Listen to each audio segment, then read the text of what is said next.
Isaac Katongole lives in Chitala village in Entebbe. We found him in a serene place where he says he reconnects with God through prayer and meditation.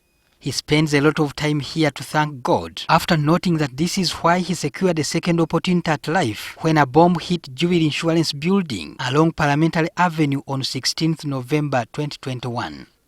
Yeringa prayer mountain tujja ne tusabirawo omuntu waddembo okweyawula n'ojja n'osaba zino kumalawo myezi ebiri kisinzira ggwe enkolagana yo nekana byoyogera gone Mukama Katonda wo singana sina wantu wano nandibadde olunsi n'omutima gw'okutuka.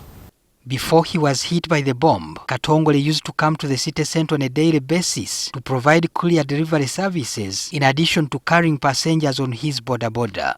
On the disastrous day, Kakoza began his day at Jumbo Plaza along Parliamentary Avenue, where he had the first bomb explosion that went off at Central Police Station. On hearing the explosion, he proceeded to ride along Parliamentary Avenue.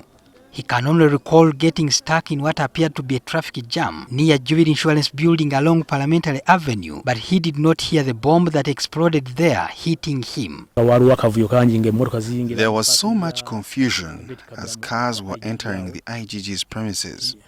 I stopped a little bit and my memory switched off. For sure, I did not hear any sound.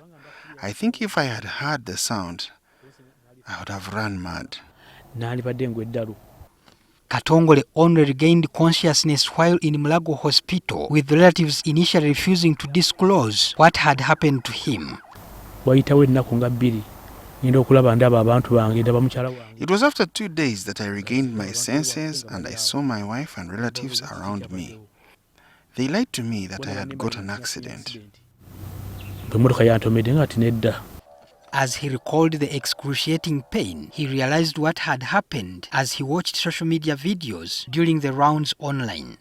He was admitted for 1 month before being discharged, but this was a start of his suffering from injuries he sustained.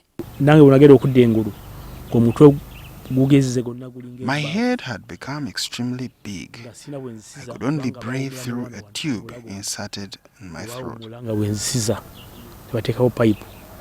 Katongole's jaws had been fixed with metal plates and screws. 3 months after he was discharged, he went back to hospital to remove the metal plates and screws from his jaws.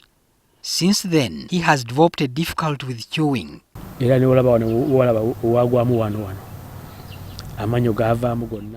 the time the metal plates and screws were removed, I had lost all my premolar and molar teeth. Katongole's arm got dislocated too.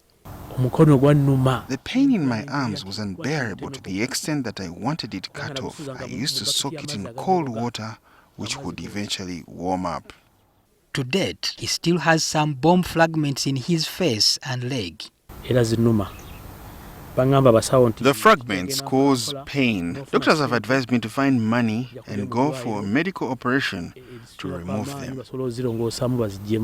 To make matters worse, Katongole developed insomnia, a sleep disorder that makes it hard for him to fall asleep. Recently, I began picking up some sleep, but for only 2 hours. It comes at around 3 a.m. and I wake up at 5 a.m. Currently, he struggles to take care of his family of 7 members, who include children of school-going age. Since the incident, their hopes for school faded after his boda perished in the blast.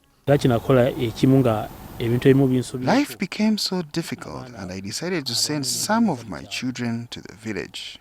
He reveals that 10 months after the tragedy, the government came to his rescue with financial assistance of 10 million shillings. He paid tithe and paid a total of 2.8 million in rent arrears.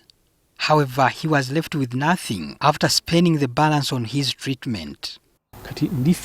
Although I have no job, I am at least relieved that I do not owe anyone money.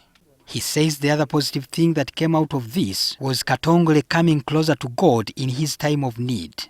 His most pressing need currently is to have the bomb fragments removed from his body and also a job to enable him earn a living. Patrick Senyondo, NTV.